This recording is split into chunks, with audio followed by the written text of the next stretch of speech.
കർക്കിടക പുലരിയിൽ ക്ഷേത്രങ്ങളും ഭവനങ്ങളും രാമമന്ത്ര മുഖരിതമായി. രാമായണ പാരായണ പുണ്യവുമായി രാമായണ മാസാചരണത്തിനും തുടക്കമായി. കർക്കിടക പുലരിയിൽ ഏറ്റുമാനൂർ മഹാദേവ ക്ഷേത്രത്തിൽ രാമായണ പാരായണത്തിന് തുടക്കം കുറിച്ചു.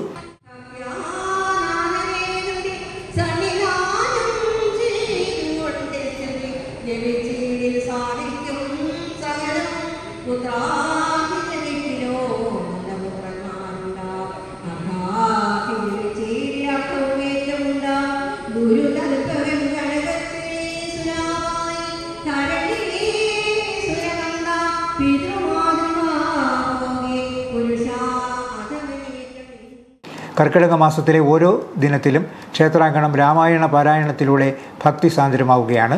ക്ഷേത്രത്തിൽ വിശേഷാൽ പൂജകളോടെയാണ് രാമായണ പാരായണത്തിന് തുടക്കം കുറിച്ചത്.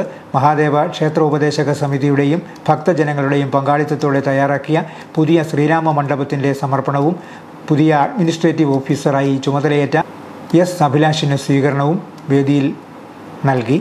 ക്ഷേത്രോപദേശക സമിതി ഭാരവാഹികളായ മഹേഷ് രാഘവൻ, ടി കെ രാജൻ തുടങ്ങിയവർ പങ്കെടുത്തു. എല്ലാ ദിവസവും രാവിലെ പാരായണം നടക്കുന്നുണ്ട്.